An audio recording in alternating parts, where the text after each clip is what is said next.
Chapter 4 का आज conclude करते हैं अपन। क्वेश्चन बैंक के क्वेश्चन कर लेते हैं और कुछ ऑब्जेक्टिव बाहर भी देख लेते हैं। स्मरणीय बिंदु एक बार देख लेते हैं। एक बहुराष्ट्रीय कंपनी वह है जो एक से अधिक देशों में उत्पादन और नियंत्रण व स्वामित्व रखती है।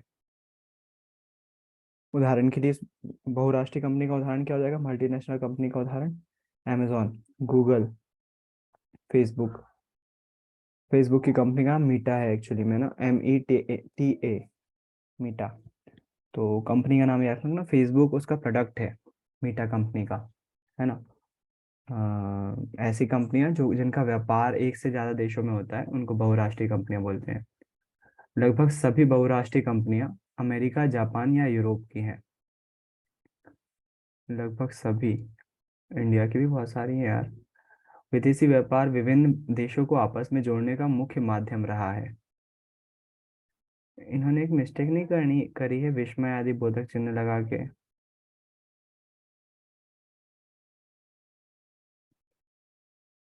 करी है, पूर्ण विराम लगाना चाहिए था यहाँ।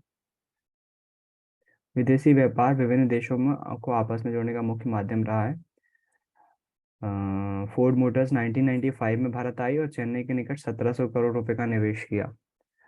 ऑब्जेक्टिव बन सकता है। 1995 में आई थी फोर्ड मोटर्स। कैसे याद रहेगा? मेरा बर्थ ईयर है, बर्थ ईयर 1995, याद रख सकते हो। कई शीर्षस्थ बहुराष्ट्रीय कंपनियों की संपत्ति विकासशील देशों की सरकारों के संपूर्ण बजट से भी अधिक है। तो मैंने बताया था एप्पल का जो रेवेन्यू है वो पाकिस्तान के कुल बजट से भी ज़्यादा है। पाकिस्तान अपने इंडिया से थोड़ा सा कम है, लेकिन इतनी बड़ी बड़ी कंपनियां हैं देखो। किसी देश की अर्थव्यवस्था से ज़्यादा उनका बजट है ना। तो ये याद रहना चाहिए। विदेशी व्यापार विभिन्न देशों के बाजारों को जोड़ने व एकीकरण में सहायक होता है। सूचना एवं संचार प्रौद्योगिकी को संक्षेप में आईटी कहते हैं। IT sector, informational and technology, सूचना और संचार प्रौद्योगिकी। विभिन्न देशों के बीच परस्पर संबंध और तीव्र एकीकरण की प्रक्रिया है वैश्वीकरण है। तो ये वैश्वीकरण की डेफिनेशन यही अच्छी है। आप कंफ्यूज हो सकते हो। नमन ने मुझसे पूछा था कि भूमंडलीकृत विश्व का बनना में भी वैश्वीकरण आया है। तो वहाँ पर डेफिनेशन अलग है, यहाँ पर डेफिनेशन अलग है। कौन सी याद करें? वो वाली थोड़ी सी टफ है, तो यही वाली याद रखो। अगर वहां पर भी आता है तो आप यही लिख सकते हो, कोई इशू नहीं है उसमें।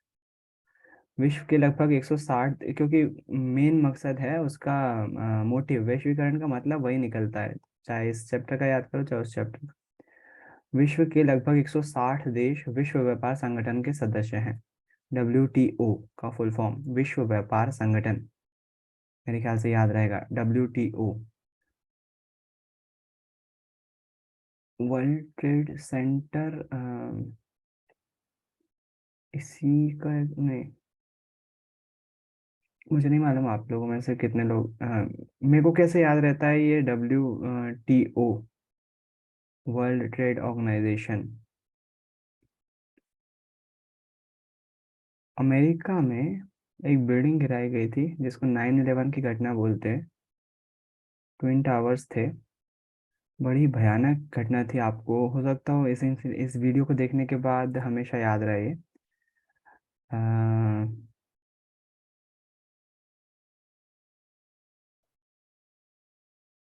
2 मिनट।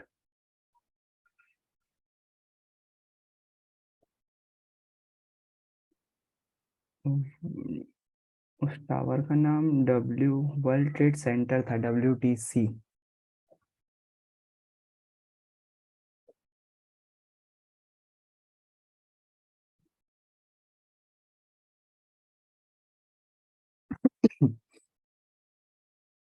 एक आतंकी था,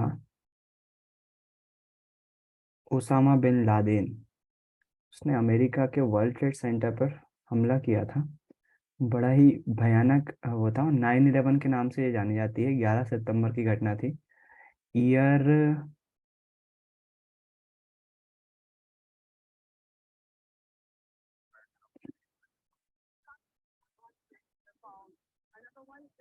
1 एरोप्लेन, म्यूट हो जाए यार। एक एरोप्लेन जो है वो अमेरिका के नेटवर्क में दाखिल हो जाता है। आपको स्क्रीन शो हो रही है क्या वीडियो वाली? क्योंकि मेरा लैपटॉप बिल्कुल स्लो चल रहा, बिल्कुल स्लो।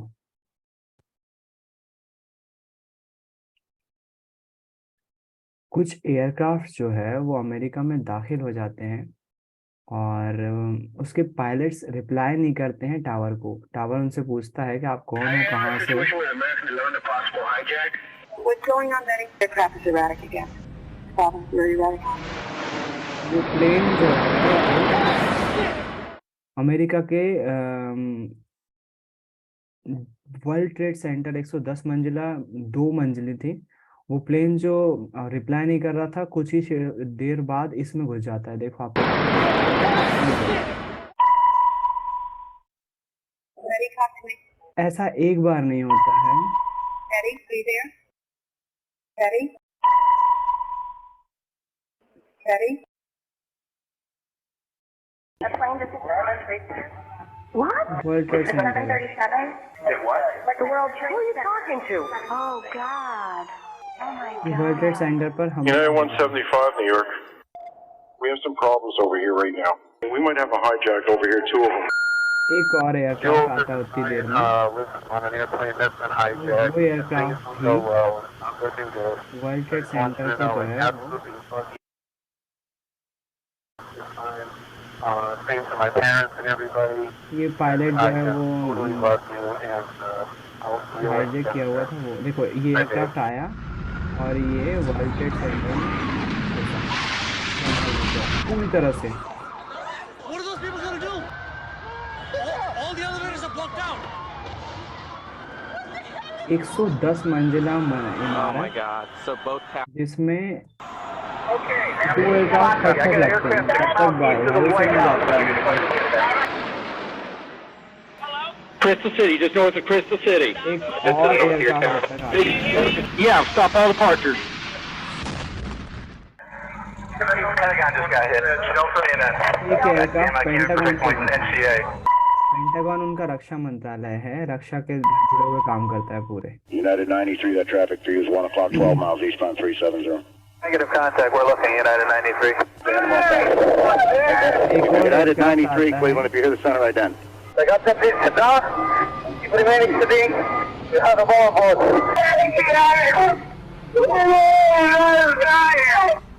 उसके पैसेंजर्स की आवाज थी ये, जो बोल रहे थे कि हम मरने वाले हैं। Tuesday, 9:47 a.m. Hi, baby. Baby, you have to listen to me carefully. I'm on a plane that's been hijacked. I'm on the...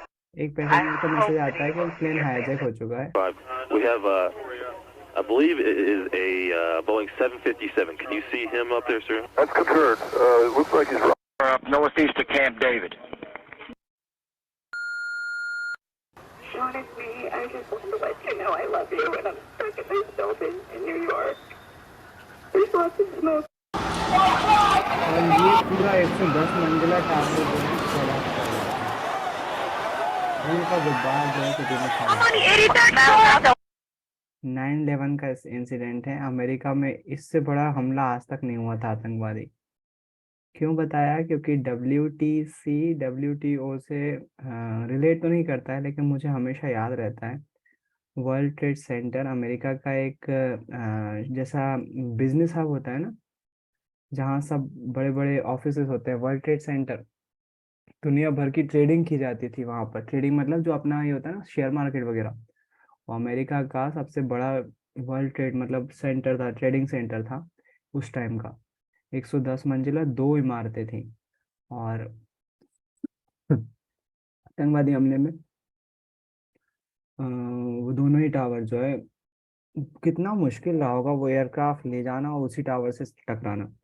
hijack कर लिए गए थे वो एयरक्राफ्ट, कहीं और दूसरे देश से उड़ान भरी थी और अमेरिका की वहां पर एक तरह से धज्जियां उड़ा के रख दी गई थी। जो अमेरिका दावा करता था कि हम बहुत ज़्यादा स्ट्रांग हैं सिक्योरिटी के मामले में। तो वो WTC था, वर्ल्ड ट्रेड सेंटर था, और ये WTO है। केवल और केवल हिस्ट्री बताने का मतलब, कहानी जोड़ने से मतलब ये था केवल कि WTO याद रहे तुमको, वर्ल्ड ट्रेड ऑर्गेनाइजेशन। और जो टावर गिराया गया वो WTC था। विश्व व्यापार क्या लेना देना था इन दोनों का? नहीं, वो शेयर मार्केट के लिए वो था, लेकिन हमें को हमेशा वो चीज उससे याद रहती है, WTC। तो हो सकता है आप में से बहुत सारे बच्चों को याद रह जाए, सबको याद नहीं रहे। और उसी में एक GK भी था। 9/11 की घटना जो है वो विश्व इतिहास में बहुत ज़्यादा मायने रखती है। आपको पता होना चाहिए, क्योंकि आपका जन्म नहीं हुआ था तब ये घटना हुई थी। हो सकता है आप में से कई लोगों ने पहली बार सुनी हो, लेकिन बहुत फेमस इंसिडेंट है, जो अमेरिका के इतिहास में सबसे बड़ा हमला माना जाता है। और एयरक्राफ्ट हाईजैक किया था ओसामा बिन लादेन ने। तो उसके बाद अमेरिका उसके पीछे पड़ गया था, और उसको अभी कुछ साल पहले बोल सकता हूँ मैं, 2013-14 में, करीब 14 या 15 में, जो है अमेरिका ने मार गिराया पाकिस्तान में घुसकर। वो पाकिस्तान में छुपा हुआ था, लोगों से कटा हुआ था बिल्कुल, उसकी तरह चुप के अपना जीवन यापन कर रहा था, लेकिन अमेरिका ने घुसकर वहीं पर पाकिस्तान में उसको जो है वो घुसकर मार के आए। तो इसलिए वो एक बहुत अच्छी स्टोरी टाइप है, कभी 10th के बाद देखने को मिले तो ज़रूर देखिएगा। बहुत सारा GK छुपा हुआ है उसमें, बहुत सारी कहानियाँ छुपी हुई है उसमें, बहुत सारा इमोशनल ड्रामा है। सॉरी। उसको बिल्डिंग गिराने से लेकर ओसामा बिन लादेन को मारने तक। बहुत अच्छी स्टोरी है। विश्व व्यापार संगठन की स्थापना 1995 में हुई थी। मैंने फिर से बोला, दो चीज़ें हो गई यहाँ पर, फोर्ड कंपनी भारत में आई, और WTO की स्थापना जो है वो हुई। सरकार द्वारा अवरोध प्रतिबंधों को हटाने की प्रक्रिया को उदारीकरण के नाम से जानते हैं। ये कल भी बात करी थी, इसके पहले भी। मनमोहन सिंह को जिम्मेदार ठहराया जाता है इस उदारीकरण के लिए। और मैंने पहले भी बताया आपको, उस टाइम जो है हमने बहुत सा, मैंने टनों में सोने बताया, वो फैक्ट भूल जाता हूँ मैं, आपको भी मालूम है कि फैक्ट याद नहीं रहते, लेकिन जितने टन सोना हमने गिरवी रखा था और IMF से लोन लिया था, उससे कई गुना ज़्यादा टन सोना हमने खरीदा है IMF से वापस 2008 में, क्योंकि उस टाइम जो है वो उदारीकरण के प्रोसेस में वो उधार लेना ज़रूरी था। बहुत सारे नियम चेंज किए गए थे, और उनके पीछे एक व्यक्ति था भारत का, वो था प्रधानमंत्री, हमारे पूर्व प्रधानमंत्री मनमोहन सिंह। सरकार व्यापार व्यापार अवरोधक का प्रयोग विदेशी व्यापार में वृद्धि या कटौती के लिए करती है। व्यापार अवरोधक मतलब वही, चीन का स्टील अपन आने से रोक दें। व्यापार अवरोधक यानी कि करों में वृद्धि कर दें, जैसे। तो करों में वृद्धि एक अवरोधक हुई, और भी कई प्रकार के अवरोधक लगा सकते हैं। देश कई लगाते हैं अवरोधक ज्यादातर, लेकिन वो क्या होता है, टैक्स बढ़ाना ही होता है, मेन सबसे कॉमन अवरोधक है वो। उसके बाद है, विश्व व्यापार संगठन एक ऐसा संगठन है जिसका ध्येय अंतर्राष्ट्रीय व्यापार को उदार बनाना है। इसीलिए लोग बाग एक देश से दूसरे देश में ट्रेड कर सके, ये विश्व व्यापार संगठन का उद्देश्य है। सामान्यतः बहुराष्ट्रीय कंपनियां उसी स्थान पर उत्पादन स्थापित करती हैं जो बाजार के नजदीक हो, जहां लागत कम हो और कुशल अकुशल श्रमिक मौजूद। यकीनन ये पॉइंट जो है पूरे चैप्टर का निचोड़ दे रहे हैं। और स्टोरी समझिए आपने, कोई कंपनी क्यों जो है वहां पर, मैंने बताया था, अगर आप रोलेक्स की शोरूम खोल लोगे विजयनगर में, कौन खरीदेगा? कंपनी सबसे पहले बाजार ढूंढती है कि भाई लोग बाग खरीदार हैं कि नहीं वहां पर। फोर्ड कंपनी भारत में आ रही, तो फोर्ड कंपनी की गाड़ियां खरीदने लायक भारतीयों की औकात है कि नहीं है? अगर यहाँ पर जो है वो बड़ी कंपनी आ जाती हैं और लोग बाग खरीद ही नहीं सकते, तो फिर वो कंपनियां क्यों आएंगी? है ना? तो बाजार है, उपलब्ध है कि नहीं। एक टाइम था एप्पल नहीं आ रही थी, मतलब नहीं थी, लेकिन फिर भारतीय लोगों ने एप्पल खरीदना शुरू किया, तो वो एप्पल आ गई भारत में। बाजार है एप्पल का भारत में। तो पहला तो बाजार नजदीक हो, और जहाँ लागत कम हो। तो आपने देखा था एप्पल का ही उदाहरण है, रिसर्च उसकी अमेरिका में होती है, पार्ट्स चाइना से आते हैं, और मैन्युफैक्चरिंग जो है वो किसी दूसरे देश में की जाती है, ताइवान जैसे अलग अलग कंट्री में, जहाँ पर मजदूर सस्ते हैं। तो बहुराष्ट्रीय कंपनी ऐसा कर रही होती हैं। अकुशल और अकुशल श्रमिक, कुशल मतलब कि जो इंजीनियर्स हैं वो, और अकुशल मतलब कि मजदूरी करने वाले, तो दोनों ही श्रमिक अच्छे कीमत पर उपलब्ध हो, वहीं पर कंपनियां जाती है। बहुराष्ट्रीय कंपनी द्वारा किए गए निवेश को क्या कहते हैं? तो इसको जो है विदेशी निवेश बोलते हैं। मैंने एक टर्म यहाँ पर यूज करी थी, FDI, foreign direct investment. GK का क्वेश्चन है, GK का पोर्शन है, आपको पता होना चाहिए FDI क्या होता है। FDI विदेशी निवेश को ही बोलते हैं।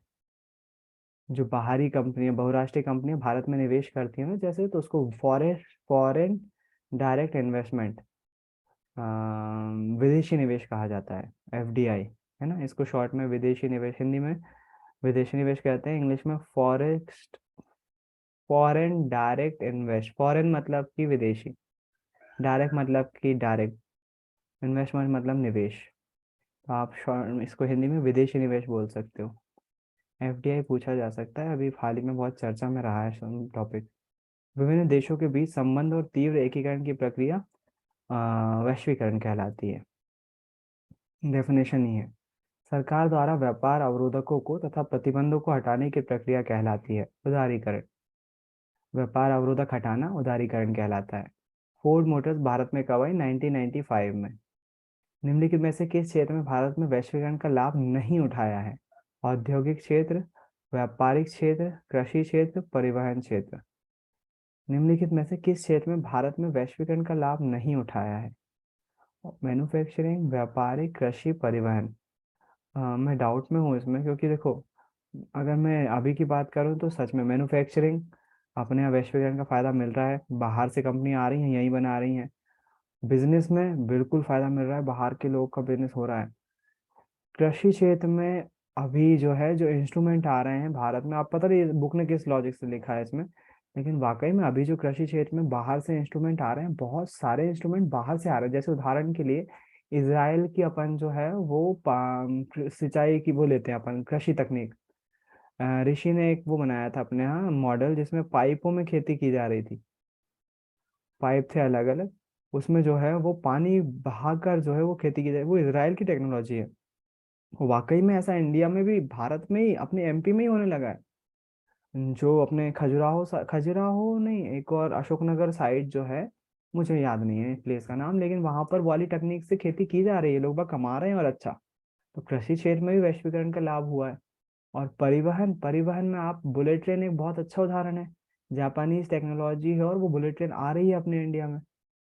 तो इसमें पता नहीं इन्होंने आंसर क्या दिया है, लेकिन मेरे हिसाब से तो कोई नहीं आना चाहिए, क्योंकि सभी क्षेत्रों में औद्योगिक वैश्वीकरण का लाभ मिल ही रहा है हमको। किसी भी क्षेत्र में ऐसा नहीं है। देख लेते हैं एक बार इसका आंसर क्या है। अभी एक बार आगे पूरा पढ़ लेते हैं, फिर देख लेते हैं, इकट्ठे आंसर देख लेते हैं। वैश्विक, मेरे पास लॉजिक है, क्योंकि इसका क्या, पता नहीं इन्होंने किस उससे लॉजिक से आंसर दिया होगा इसका। लेकिन भारत में भाई साहब इन सभी क्षेत्रों में वैश्वीकरण का लाभ मिल रहा है, उदाहरण बहुत अच्छे हैं। औद्योगिक क्षेत्र में भी, व्यापारिक क्षेत्र में भी, कृषि क्षेत्र में भी, परिवहन क्षेत्र में भी। वैश्वीकरण के विगत 2 दशकों में द्रुत आवागमन देखा गया है। वैश्वीकरण के विगत 2 दशकों में द्रुत आवागमन देखा गया। दोनों देशों के बीच वस्तु और सेवाओं के लोगों का, दोनों वस्तुओं के बीच सेवा निवेशों का, दोनों वस्तुओं के बीच निवेशों और लोगों का, उपरोक्त सभी। तो इसमें उपरोक्त सभी आएगा। देखो, वैश्वीकरण में जो है वो केवल वस्तुओं का नहीं होता आदान प्रदान, दोनों देशों के बीच वस्तु और सेवाओं का तो होता ही है, साथ ही साथ लोगों का भी आवागमन होता है ना। वैश्वीकरण में केवल वस्तुओं और निवेशों का आवागमन नहीं होता है, लोगों का भी आवागमन होता है। मतलब लोग इधर से उधर जाते हैं, इम्पोर्ट एक्सपोर्ट होते हैं। वाकई में ऐसा होता है। आप अगर अभी कनाडा चले जाओगे तो वहां पर ड्राइवर जितने भी मिलेंगे, मोस्टली इंडियंस मिलेंगे। मोस्टली, अगर अमेरिका चले जाओगे वहाँ सॉफ्टवेयर इंजीनियर्स मिलेंगे तो मोस्टली इंडियंस मिलेंगे आपको। बहुत सारे इंडियन सॉफ्टवेयर डेवलपमेंट में काम कर रहे हैं। गूगल का सीईओ खुद ही जो है वो इंडियन है। तो वैश्वीकरण के कारण से केवल वस्तु और निवेशों का नहीं होता है, लोगों का भी आवागमन होता है ना। तो यहाँ पर जो आंसर आएगा, उपरोक्त सभी आएगा, सभी का आवागमन होता है। वैश्वीकरण ने जीवन स्तर के सुधार में सहायता पहुंचाई है। सभी लोगों को, विकसित देशों के लोगों को, विकासशील देशों के श्रमिकों को, उपरोक्त में से कोई नहीं, तो सभी लोगों को वैश्वीकरण से सभी को ही फायदा हुआ है। भारत में वैश्वीकरण की प्रक्रिया आरंभ कब हुई थी? 1991 में, जब अपन ने भारत अपना बाजार जो है खोला था। मैंने बहुत बार बताया, उदारीकरण की प्रक्रिया भी तभी शुरू हुई और वैश्वीकरण की प्रक्रिया भी तभी शुरू हुई, है ना। मनमोहन सिंह ने उस टाइम लोन लेकर कई सारी नीतियों में बदलाव किया है। एफडीआई भी उसी टाइम जो है भारत में लाया गया। उदारीकरण की प्रोसेस भी उसी टाइम की गई।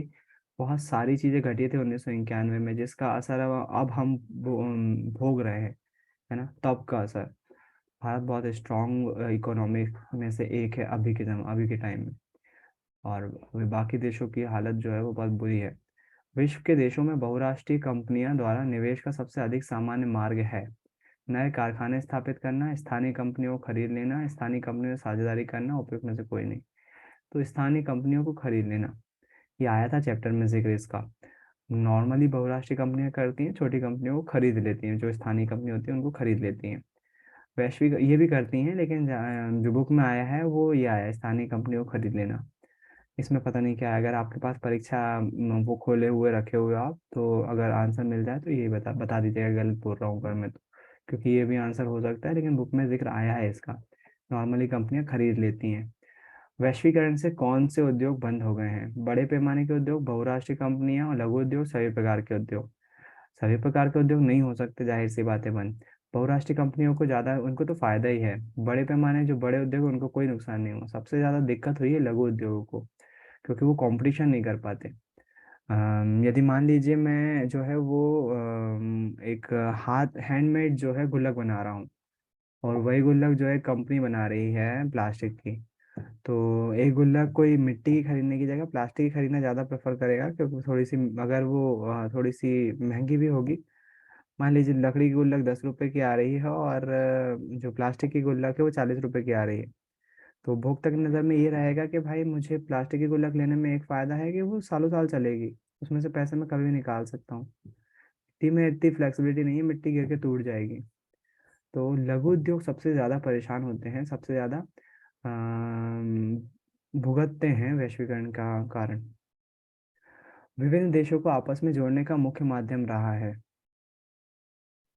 विभिन्न देशों को आपस में जोड़ने का मुख्य माध्यम रहा है। अभी यार ये खालिस्तान में जो है ना, 2-3 आंसर हो सकते हैं सही। और देखो इसमें विभिन्न देशों को आपस में जोड़ने का मुख्य माध्यम में वैश्वीकरण भी आ सकता है, इसमें विदेशी व्यापार भी आ सकता है, इसमें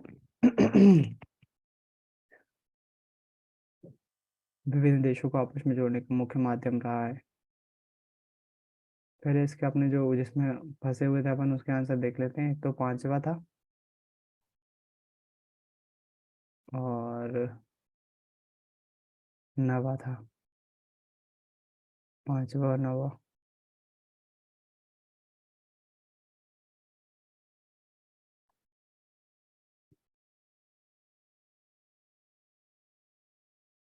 सत्तर माला में तैयार करने में पूरी सावधानी बरती गई है।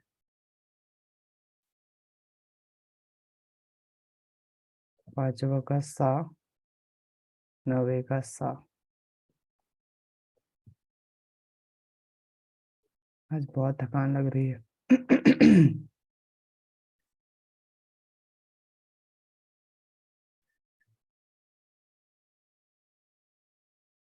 दोनों के साथ है।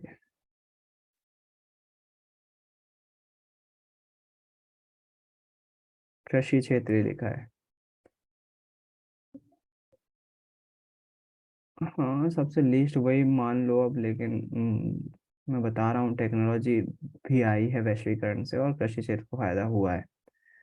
तरमाला में लिखा है तो आपको मानना ही पड़ेगा, क्योंकि कोई ऑब्जेक्शन उठाने का तो मौका देता ही नहीं है मंडल, कि अगर कोई ईमेल दे दे कि भाई इसमें क्लेरिफिकेशन करो, इस सवाल में क्लेरिफिकेशन करो आप, आपने जारी किया है ना, तो अगर बच्चों को डाउट आ रहा है तो उसकी भी तो सुविधा देना चाहिए। ये गलत है, कृषि क्षेत्र में भी दिया जा रहा है, ग्लोबलाइजेशन का फायदा मिल रहा है, गलत है, कोई सा भी नहीं आएगा, सभी क्षेत्रों को फायदा हो रहा है। इस क्षेत्र में लाभ नहीं उठाया गया है, कृषि क्षेत्र हो ही नहीं सकता जबरन में उसको लगे। और इसका भी सा आया है, स्थानीय कंपनियों से साझेदारी करना, जबकि बुक में आया है स्थानीय कंपनियों को खरीद लेना। कहाँ आया है दिखा दे रहा हूँ मैं।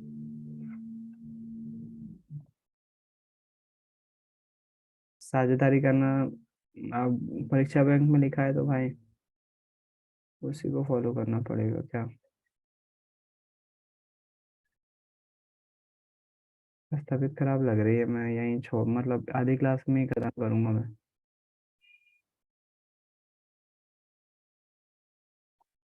दिख रही होगी यहाँ पर वीडियो।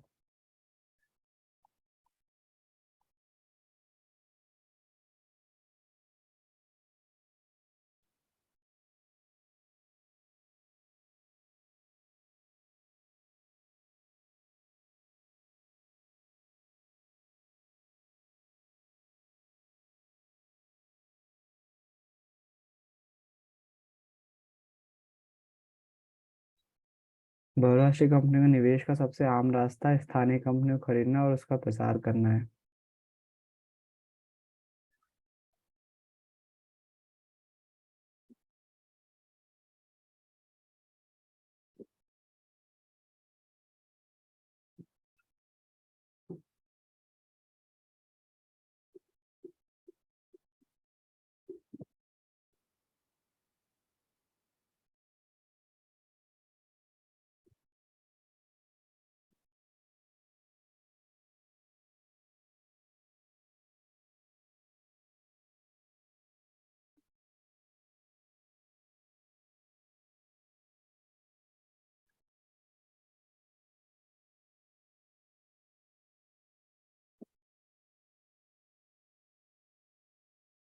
दोनों ऑप्शन सही होने चाहिए फिर।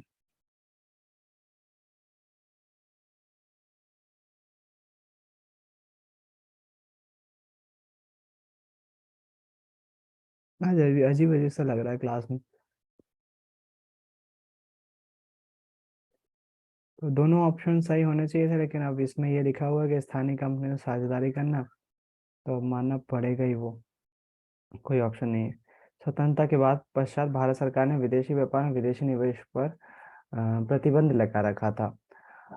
विभिन्न देशों के बीच परस्पर संबंध और तीव्र एकीकरण की प्रक्रिया ही वैश्वीकरण कहलाती है। भारत में लघु उद्योग में कृषि के बाद सबसे अधिक लघु उद्योग में कृषि के बाद सबसे अधिक आबादी या पब्लिक या लोग नियोजित हैं। एक भारतीय बहुराष्ट्रीय कंपनी है, तो अब इसमें तो आप देखना कितनी सारी बहुराष्ट्रीय कंपनी, इन्फोसिस हो सकती है, टाटा हो सकती है, रिलायंस हो सकती है। कुछ का भी नाम लिख दो, सही होना चाहिए। अब तुमने एक लिख दिया होगा किसी का नाम, तो वो थोड़ी ना जरूरी थोड़ी ना कि वही सही हो। विश्व व्यापार संगठन सभी देशों के लिए खालिस्तान से संबंधित नियम बनाता है। व्यापार उदारीकरण से संबंधित नियम बनाता है। 2016 तक खालिस्तान 160 देश। भारत में लघु उद्योगों के लगभग खालिस्तान लोग कार्यरत है, परसेंटेज देखना पड़ेगा। आयात पर कर व्यापार अवरोधक का उदाहरण है, इसको इम्पोर्टेंटली याद कर लेना है ना। आयात पर कर एक व्यापार अवरोधक है। व्यापार अवरोधक। आयात पे कर के अलावा और कौन से व्यापार अवरोधक हो सकते हैं, एक बार थोड़ा सा सोच के देखना। कल बात करूंगा उसके ऊपर। सरकार द्वारा आयात होने वाली वस्तुओं की संख्या सीमित करना व्यापार अवरोधक कहलाता है। सरकार द्वारा आयात होने वाली वस्तुओं की संख्या सीमित करना। नहीं, व्यापार अवरोधक कैसे हो सकता है।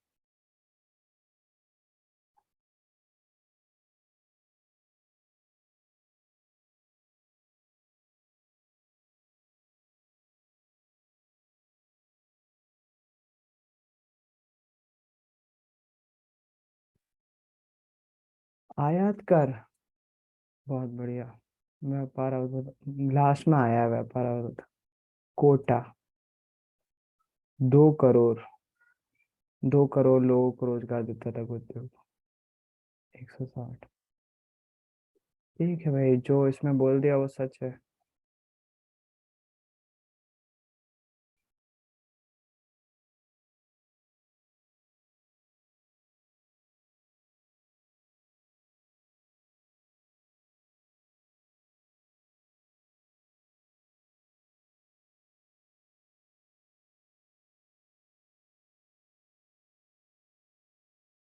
वैश्वीकरण। टाटा मोटर्स।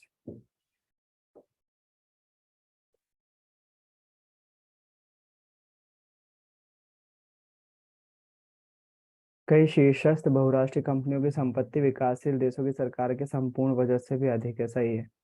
विदेशी व्यापार विभिन्न देशों के बाजारों को जोड़ने की एकीकरण में सहायक होता है, सही है। जीवन के प्रत्येक क्षेत्र में कंप्यूटर का प्रवेश हो गया है, सही है। सरकारें व्यापार अवरोधों का प्रयोग विदेशी व्यापार में वृद्धि करने के लिए करती हैं, गलत। कम करने में करती हैं। भारतीय बाजारों में अमेरिका के खिलौनों की भरमार हो गई, नहीं चाइना के खिलौनों की भरमार हो गई, गलत है। वैश्वीकरण से कुछ लोगों के जीवन की दशा में सुधार हुआ है, कुछ लोग, सही है। वैश्वीकरण में रोजगार के अवसर बढ़े हैं, सही है। भारत में नई आर्थिक नीति 91 से लागू हुई थी, बिल्कुल सही है। बहुराष्ट्रीय कंपनी एक ही देश में व्यापार करती है, गलत है। पार्ले एक बहुराष्ट्रीय कंपनी नहीं है। यार पार्ले मेरे ख्याल से दूसरे देशों में भी भेजती है, बिजली वो बिस्किट। मैंने क्योंकि वीडियो में देखा, अब इन्होंने तो कुछ भी लिख दिया होगा तुम्हारे सामने। पहले इनका आंसर देख लें पहले।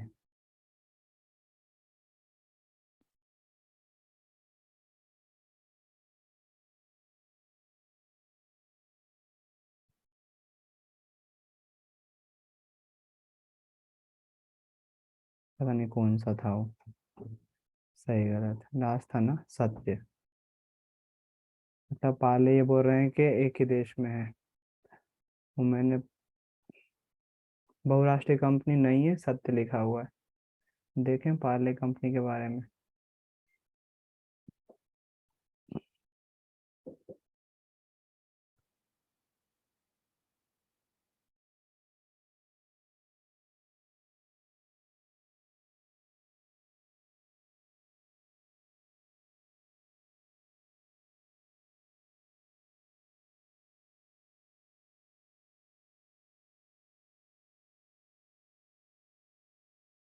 इंडियन ही है।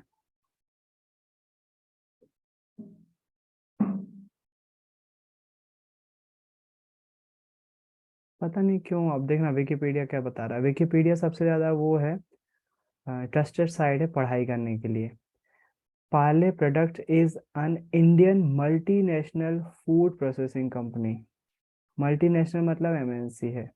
Is best known for biscuit and brand Parle G. अब मैं क्या बोलूं, बिना सोचे समझे जो है ये लोग।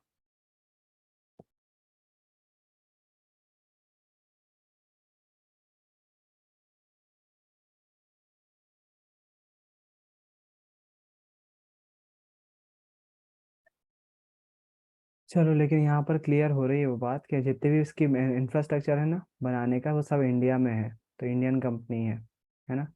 मैंने लिखा है वो बेचती जरूर है दूसरे देशों में, लेकिन बनाती केवल इंडिया में ही है, यहीं से बनकर सब जगह जाते हैं उसके पार्ले के प्रोडक्ट्स।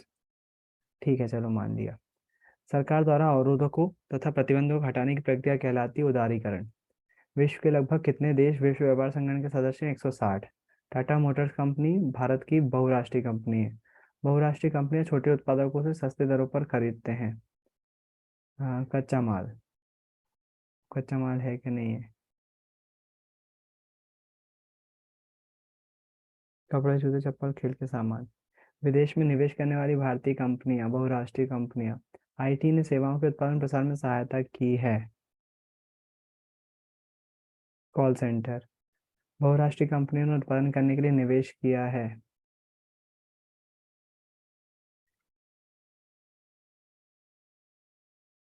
आयात पर कर और कोटा उपयोग, व्यापार अवरोधक।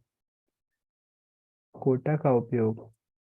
फोर्ड मोटर्स चेन्नई के निकट। दूसरे देशों से सामान खरीदना। आयात। बचा क्या था? मोटर गाड़ियां।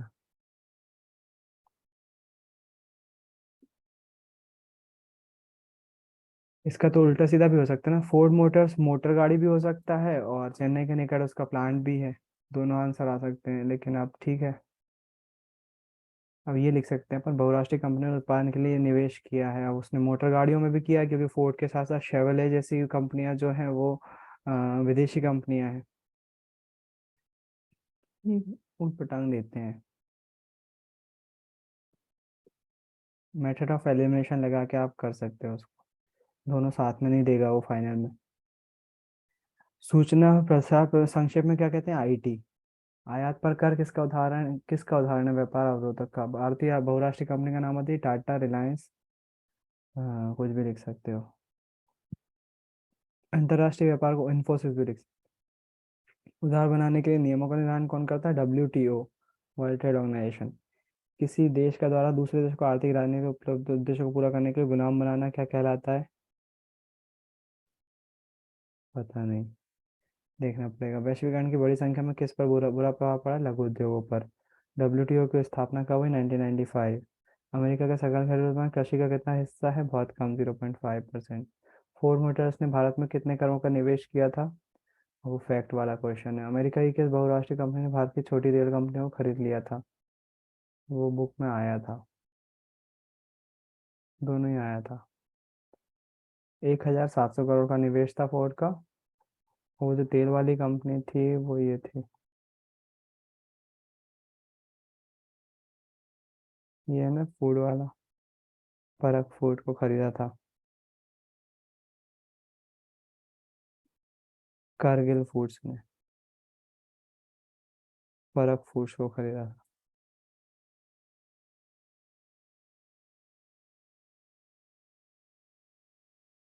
कारगिल फूड्स। चलो, आज के लिए इतने ही रखते हैं। बहुत आज लो फील हो रही है, एनर्जी, थका थका लग रहा हूँ। ज़्यादा मज़ा नहीं आया इसकी क्लास में, मानता हूँ, कभी कभी होता है। तो क्वेश्चन बैंक के क्वेश्चन आंसर देखें। आगे की स्ट्रेटेजी क्या रहने वाली है आपकी, क्योंकि ये अभी ख़त्म हो रहा है वैश्वीकरण, उसके बाद हिस्ट्री देखेंगे। हिस्ट्री के बहुत सारे क्वेश्चन आंसर याद करने में दिक्कत होती है, कुछ चैप्टर 4 नंबर के भी हैं, जिसमें से बड़े मार्क के क्वेश्चन याद नहीं हो पाते हैं। तो कोशिश करेंगे उनको फैक्ट वाइज कुछ इंटरेस्टिंग स्टोरीज वगैरह बनाकर आपको याद करवाने की, है ना, हिस्ट्री के क्वेश्चंस। और एक बार फिर से बोलूँगा, अपने तैयारी जारी रखो, सोशल साइंस में ब्लूप्रिंट उठाओ, 4 नंबर के चैप्टर पहले फिर से स्टार्ट करो, 3 नंबर के करो, 2 नंबर के करो, ऑब्जेक्टिव्स के लिए स्पेशल कार्ड वो करो, है ना। कोशिश करो माइंड में बन जाए। और हाँ, एक बार फिर से रिपीट कर रहा हूँ, सोशल साइंस में जितने भी चित्र आते हैं वो विचित्र हैं, अच्छे खासे हैं। चित्रों को ध्यान से देखो, चित्रों पर से बहुत क्वेश्चन बने हैं, आगे भी बनेंगे, है ना। आज ही यहीं ख़त्म करता हूँ क्लास, कल फिर से मिलेंगे, सुबह मिलते हैं पहले तो, फिर उसके बाद क्लास में मिलेंगे। बाय, गुड नाइट, जय गुरुदेव सभी को।